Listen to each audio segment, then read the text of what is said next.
নিয়োগের জন্য কবে ইন্টারভিউ হবে তাদের আবারও জানিয়ে রাখি, বাংলা মাধ্যমের প্রাথমিক স্কুলগুলির ইন্টারভিউ শুরু করা হচ্ছে আগামী 27শে জানুয়ারি থেকে। ফেব্রুয়ারি মাসের তৃতীয় সপ্তাহের মধ্যেই প্রাথমিক শিক্ষা পর্ষদ গোটা নিয়োগের ইন্টারভিউ প্রক্রিয়া শেষ করতে চাইছে, যাতে ফেব্রুয়ারির শেষেই অর্থাৎ বিধানসভা ভোটের আগেই যাতে প্যানেল প্রকাশ করতে পারে প্রাথমিক শিক্ষা পর্ষদ স্কুলে স্কুলে প্রাথমিক শিক্ষক নিয়োগের। আবারও আপনাদের জানিয়ে রাখছি, ফেব্রুয়ারি মাসের তৃতীয় সপ্তাহের মধ্যেই প্রাথমিক শিক্ষা পর্ষদ চাইছে গোটা ইন্টারভিউ প্রক্রিয়াটা শেষ করতে, তাহলে প্যানেল প্রকাশ বিধানসভা ভোটের আগেই প্রাথমিক শিক্ষা পর্ষদ করতে পারবে বলেই পর্ষদের আধিকারিকদের ব্যাখ্যা।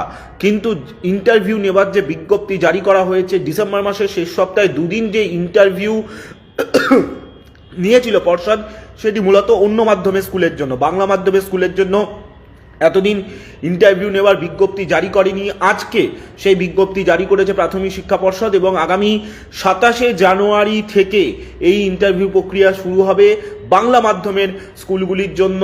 13,000-এরও বেশি শূন্যপদ রয়েছে। প্রাথমিক শিক্ষা পর্ষদ চাইছে দ্রুত এই ইন্টারভিউ প্রক্রিয়া শেষ করে প্যানেল প্রকাশ করতে, অর্থাৎ বিধানসভা ভোটের আগেই যাতে প্রাথমিক স্কুলগুলিতে নিয়োগের প্যানেল প্রকাশ করা যায়, সেই টার্গেটেই এবার ঝাঁপাচ্ছে প্রাথমিক শিক্ষা পর্ষদ।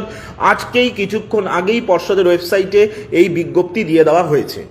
আপনারা অবশ্যই নিউজ 18 বাংলা ফেসবুক পেজে নজর রাখুন যাবতীয় খবরের আপডেট জানার জন্য।